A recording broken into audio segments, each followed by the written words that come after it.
Ich will auch ein ganz schweres Kapitel, will ich hier vor Ihnen Arbeit nennen. Es soll zwischen uns ausgesprochen sein, und trotzdem werden wir nicht in der Öffentlichkeit nie darüber reden. Ich meine die Judenevakuierung, die Ausrottung des jüdischen Volkes. Von euch werden die meisten wissen, was es heißt mit 100 Leichen beisammen liegen. Mit 500 da liegen oder mit 1000 da liegen. Und dies durchgehalten zu haben und daran, abgesehen von menschlichen Ausnahmeschwächen, anständig geblieben zu sein, hat uns hart gemacht und ist ein niemals genanntes und niemals zu nennendes Ruhmesblatt. Ja, hallo und herzlich willkommen zu einem neuen Video von mir. Ich bin der Stefan alias One Eye Blind. Heute befinde ich mich auf dem Gelände des ehemaligen Konzentrationslagers Buchenwald. Von Juli 1937 bis April 1945 existierte dieses Lager. Ca. 277.800 Häftlinge haben dieses Lager durchlaufen, von denen 56.000 etwa dieses Martyrium nicht überlebt haben. Ich nehme euch einfach mit. Ich will euch nicht mit zu vielen Fakten und Zahlen heute erschlagen und zeige euch ein bisschen das Gelände. Kurze Notiz am Rande, natürlich ist das alles ein bisschen mit Zeit, Aufwand und Kosten verbunden. Daher, wenn euch das Video gefallen hat, lasst mir einfach ein Like da, schreibt mir einen Kommentar, wenn ihr was dazu zu sagen habt, wenn ihr mit mir diskutieren möchtet, und abonniert meinen Kanal, das ist ganz wichtig, würde ich mich darüber freuen. Klickt auf die Glocke, damit ihr immer benachrichtigt werdet, wenn ein neues Video kommt. Und jetzt gehen wir einfach mal los. Ja, ich befinde mich jetzt hier vor dem ehemaligen Krematorium des KZs Buchenwald. Am 16. April 1945 haben die US-amerikanischen Truppen etwa 1000 Bürger von Weimar hier ins KZ geholt und sie hier durchgeführt, um sie zu konfrontieren mit den Schrecken, den das NS-Regime hier verursacht hat. Und da gibt es auch Videoaufnahmen von. Und der Großteil der Bürger behauptet natürlich, nichts davon gewusst zu haben. Ich werde jetzt hier, wenn ich mit euch durchs Krematorium gehe, werde ich nichts kommentieren. Einfach aus Respekt davor. Weil, wie gesagt, ich kenne den Ort zwar schon, aber ich möchte einfach diesem Ort so ein bisschen die Pietät lassen und möchte jetzt hier nicht groß erzählen, was, wo, wie, was gewesen ist. Lasst einfach die Bilder auf euch wirken. Ja, noch bin ich drin, deswegen kann ich noch ein bisschen was erzählen. Also, das ist hier so der Hofbereich des Krematoriums.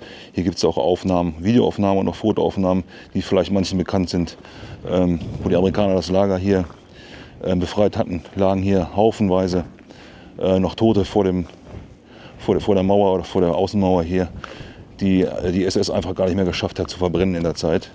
Und das ist der Außenbereich des Krematoriums. Also da gibt es gängige Aufnahmen, wo das hier zu sehen war. So, und bevor ich mich jetzt hier hinter mir unkommentiert in das Gebäude begebe, hinter mir ist die Pathologie, die an das Krematorium angebaut ist. Diese beiden Gebäude entstanden um 1940 ungefähr. Hier in der Pathologie wurden vorher auch schon Sezierungen vorgenommen.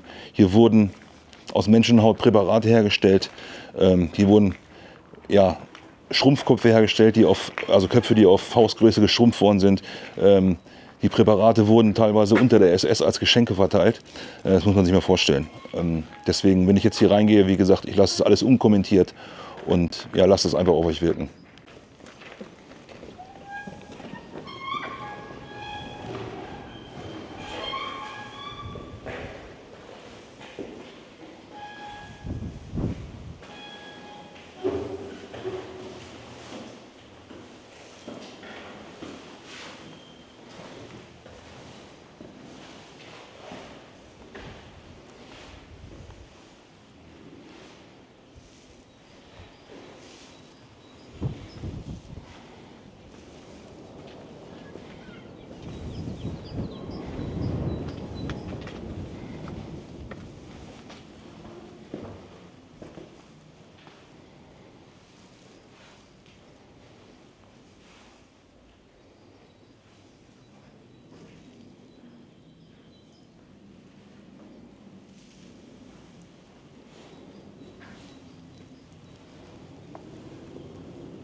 unter dem Krematorium gab es dann auch einen Leichenkeller, wo die Leichen dann über eine Rutsche einfach runtergeworfen worden sind, runtergerutscht sind.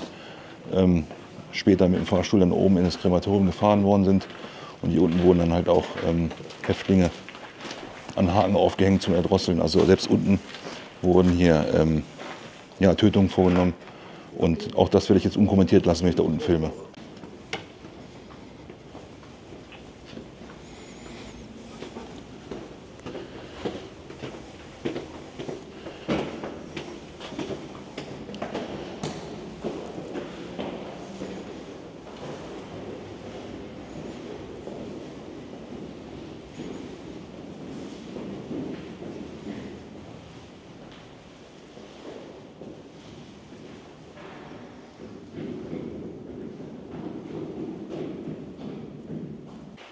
So, hier hinterhalb des Krematoriums war noch ein Arztzimmer, das ist natürlich jetzt hier rekonstruiert.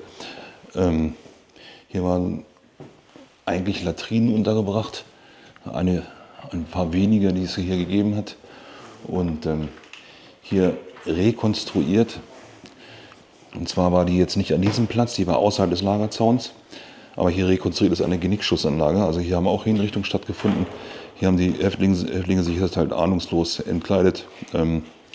Wurden hier vermessen oder in dem Glauben gelassen, hier vermessen zu werden von der Größe. Und hier von hinten, zeige ich euch gleich, und wenn sie hier rangestellt haben zum Messen, hat halt einer von hinten ins Genick geschossen, muss man sich mal vorstellen.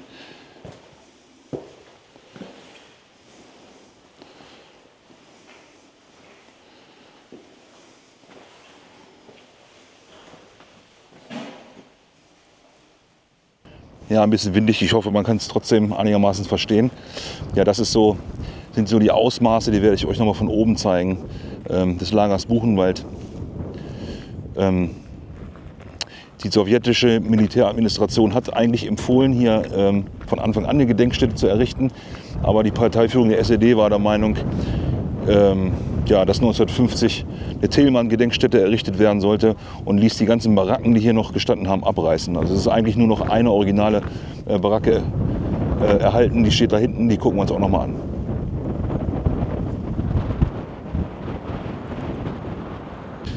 Ja, hinter mir ist das Effektengebäude, das Kammergebäude. Es wurde 1939, 1940 errichtet. Hier wurden alle die Kleidung der ankommenden Häftlinge und die Habseligkeiten aufbewahrt, sowie die Häftlingsbekleidung. Hier hat außerdem auch die Desinfektion stattgefunden. Das heißt, alle mussten vom Lagertor erstmal hier in dieses Gebäude und zur Desinfektion. Und auch eins der wenigen erhaltenen Gebäude, die noch stehen. Ja, ist auch nicht gerade klein, wie man sieht. Heute beherbergt das Gebäude die Dauerausstellung. Da würde ich euch jetzt nicht allzu viel von zeigen. Das muss man sich ja einfach selber anschauen, wenn man die Gedenkstätte mal besucht. Ja, leider Gottes hat das Wetter ein bisschen umgeschlagen. Soll mich jetzt aber nicht ganz aufhalten. Und zwar hinter mir befindet sich das kleine Lager von Buchenwald, das ist Lager 2. Dieses Lager diente ab 1942 bei ankommenden Transporten mit steigender Zahl, vor allen Dingen den Juden als Unterkunft. Hier waren Pferdeställe untergebracht, aufgestellt. Und zwar sollten diese Pferdeställe eigentlich 50 Pferde oder haben 50 Pferde Unterschlupf gewährt. Die wurden später dann für die Häftlinge benutzt. Und diese Baracken oder diese Pferdeställe hatten keinen Fußboden.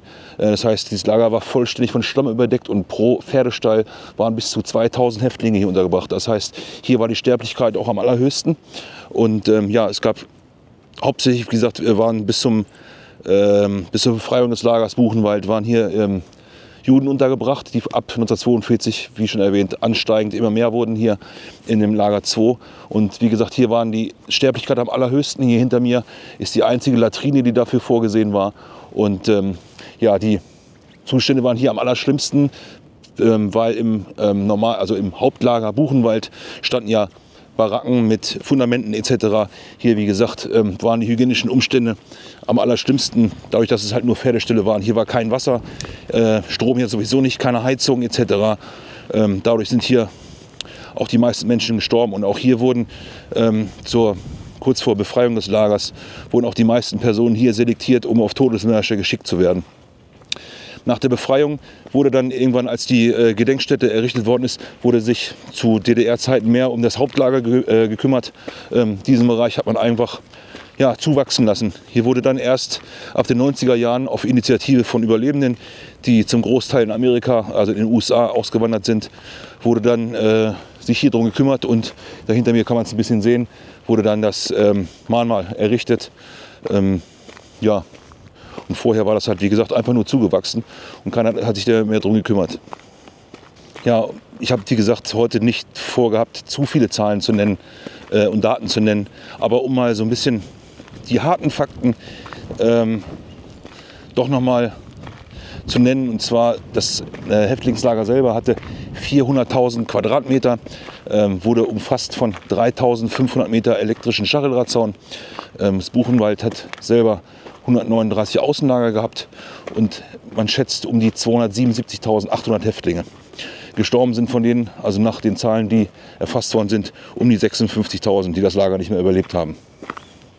Der jüngste Häftling, der hier untergebracht war, war 2 Jahre alt bis zum Alter von der Älteste war 86 Jahre alt. Von denen, ich glaube, es waren 9.000 SS-Aufsehern und Aufseherinnen, die hier ihren Dienst getan haben, wurden hinterher nur 79 verurteilt.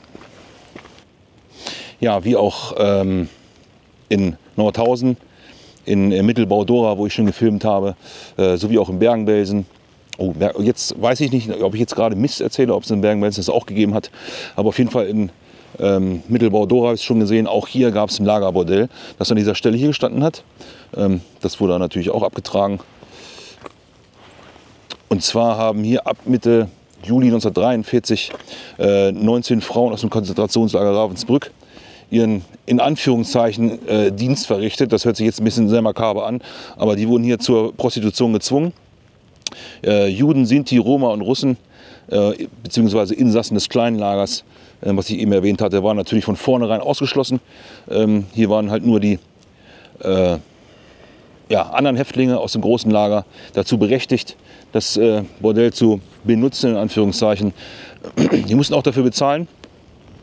Und die Einnahmen aus dem Bordell sind natürlich der SS zugute gekommen. Also da durfte natürlich keiner davon was behalten. Ja, da sieht man mal diese Perversion, die das so ein bisschen inne hat. Ne? Also ein Bordell für sich herausstellende Häftlinge zu betreiben. Naja gut, also das ist eigentlich gar nicht in Worte zu fassen, sowas. Ne? Also das finde ich schon krass. So, und hier in dem Bereich, da hinten die Baracke, die ich ja gleich noch betreten werde, war auch der Krankenbereich, beziehungsweise Bereich für die Krankenbaracken, Sanitätsbaracken. Unter anderem haben im Buchenwald sehr, sehr viele Menschenversuche stattgefunden. Also hier wurden auch Fleckfieber und andere, wie Tuberkulose zum Beispiel, wurde hier versuchsweise injiziert an Häftlingen. Und hier wurden sehr, sehr viele Menschenversuche gemacht. Hier wurde zum Beispiel Menschenhaut, die tätowiert war, wurde von den Toten entfernt und zu Präparations- und Ausstellungszwecken ins Reich geschickt. Muss man sich mal vorstellen. So, das Wetter wird immer schlechter, aber ich gebe trotzdem alles. Hier befinde ich mich jetzt an dem ehemaligen Operationssaal 2. Das Gebäude war zweigeschossig. Hier wurden halt Operationen in dem Sinne durchgeführt. Ich glaube aber eher, dass das Gebäude ganz anderen Zwecken gedient hat, hauptsächlich. Und zwar wurden hier für die Aktion Reinhardt, also für die Euthanasie, Häftlinge auserwählt und nach Sonnenstein oder Bernburg gebracht. Euthanasie ist ja, für die, die es nicht wissen, um das jetzt mal grob zu überschlagen, ich werde da bestimmt noch mal ein Video drüber machen, über eine Euthanasieanstalt, aber ja, lebensunwertes Leben wurde ja im nationalsozialistischen Regime ausgesondert. Das heißt, Behinderte oder Geisteskranke wurden ja in sogenannte Euthanasieanstalten verbracht und dort inhaftiert und meistens in der Aktion Reinhardt halt auch getötet einfach. Teilweise in Gaskammern, teilweise mit Injektionen. Auch hier wurden Injektionen verabreicht, um Tötungen durchzuführen. Und ja, das sind die Reste vom Operationssaal 2. Hier kann man noch die Treppe erkennen, hier unten. Da sind einige Anschlüsse da unten. Aber das Gebäude wurde dann auch gesprengt, abgerissen, was auch immer. Ja, auch hier ein Häftlingskrankenbau. In dem Fall war das hier die Tuberkulose-Isolierbaracke. Tuberkulose grassierte hier im Lager natürlich zu der Zeit sowieso relativ stark. Und hier wurden die Häftlinge dann isoliert, damit sich das nicht weiter ausbreitet. Hier gab es sogar eine Zahnstation, die ungefähr an dieser Stelle gewesen ist. Dann daneben war dann der Krankensaal, das war der größte Bereich. Und ein Dienstzimmer für die SS gab es natürlich auch. Sogar ein Badezimmer und ein Abort, was natürlich hier im Lager für die meisten Gebäude jetzt nicht der normale Standard war. Eine Häftlingsküche und ein Pflegerzimmer haben sich dann so hinten in der Ecke so ein bisschen befunden.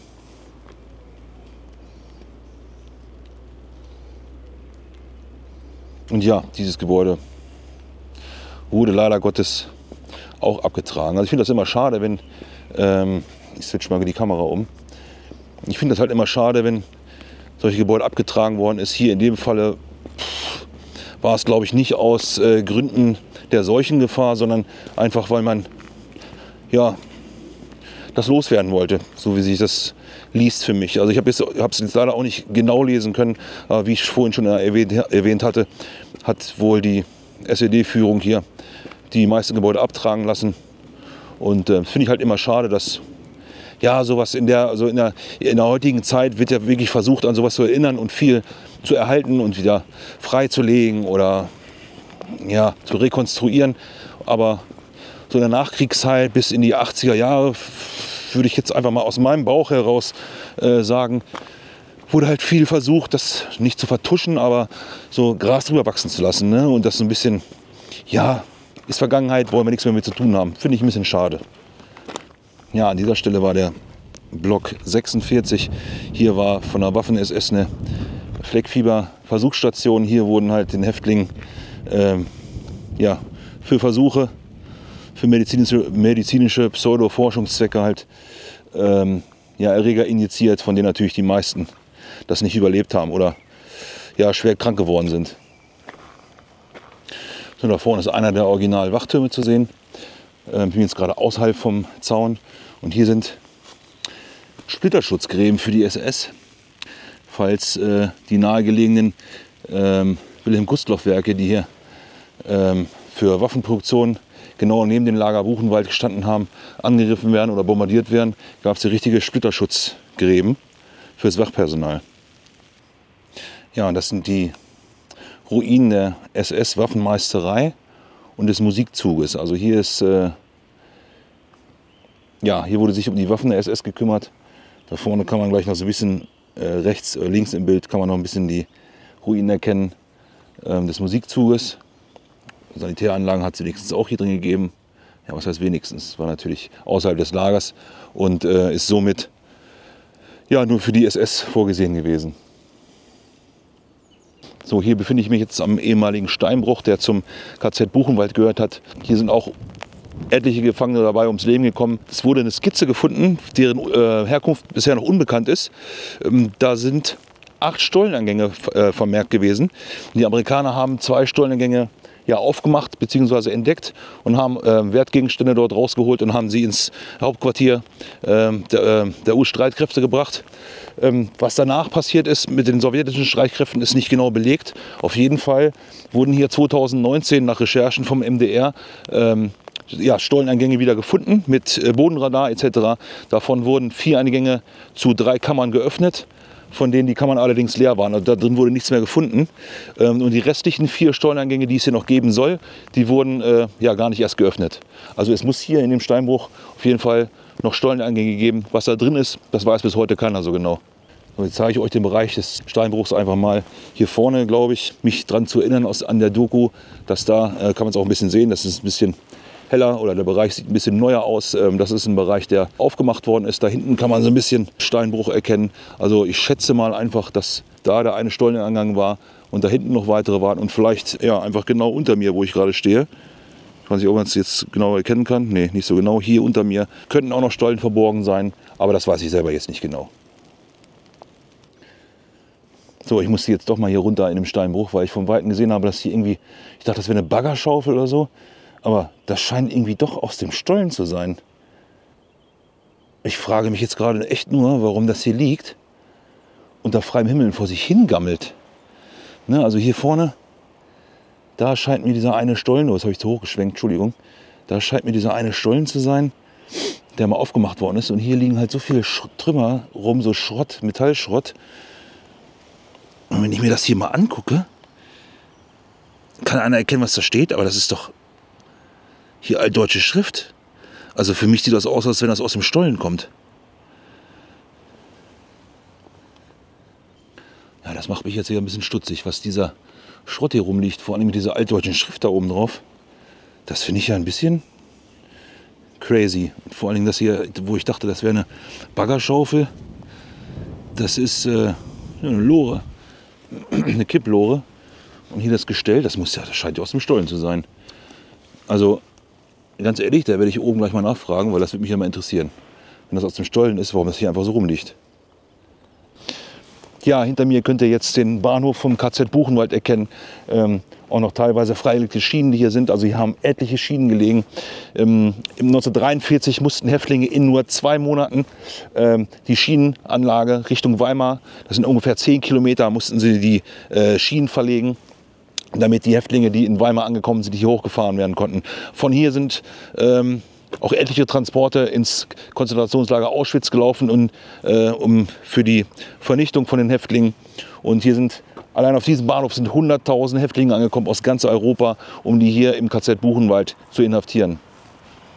So, und hier hinter mir, wo ich jetzt gerade drauf zugehe, könnt ihr erkennen, dass hier genau dieser Bereich hier, wo dieses Schild steht und wo diese 2 Abzweigungen sind. Also es ist hier keine Abzweigung, nach da war eine Abzweigung. Aber genau das ist der Eingangsbereich ins Lager Buchenwald. Hier mittig auf der Zufahrtsstraße stand ein Reichsadler aus Stein. Der stand mittig, da konnte man dann halt also rechts dran vorbei, um rein und links, um rauszufahren. Also fürs Personal oder Besucher. Hier ist auch eine Tankstelle. Kann man auch ganz gut erkennen hinter mir, glaube ich. Da ist eine Tankstelle für die SS-Fahrzeuge. Da sind die, kann man es erkennen, ja. Hier sind die Garagen gewesen für die SS, für die Fahrzeuge. Und ja, das war der Weg ins Lager Buchenwald. Und ja, es ist halt relativ viel nach dem Krieg logischerweise ja, gesprengt worden oder abgetragen worden. Das heißt, die Optik, wie sie heute ist, ist natürlich nicht mehr mit 1945 zu vergleichen.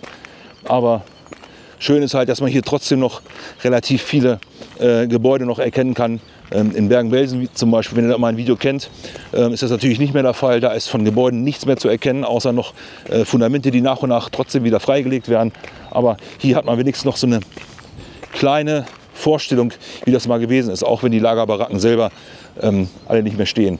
Und da hinten hinter mir die größeren Gebäude, die sind hier so ein bisschen halbkreisförmig angeordnet. Das sind relativ viele und größere Gebäude.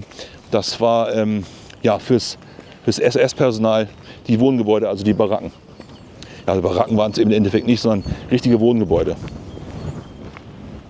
Und was ich sehr, sehr makaber finde, dieses Gelände hier oder dieser Bereich hier ist direkt am Zaun gelegen. Also hier ist das Krematorium, hier der Wachturm, also direkt am Lagerzaun gelegen, hat die SS eigens für sich ein Zoo errichten lassen. Geht, glaube ich, auf die Initiative von Karl Otto Koch zurück, also von dem ersten Lagerkommandanten. Ja, und direkt am Lagerzaun gab es ein Zoogelände. Das hier zum Beispiel ist das Gehege für Bären. Also hier waren teilweise wirklich, nicht teilweise, sondern hier waren Bären zur Schau gestellt, sowie da vorne noch andere Gehege für Tiere. Tatsache, hier kann man ja sogar richtig, hier ist noch Ja, die Bärenhöhle sozusagen zu sehen. Das ist ja unfassbar.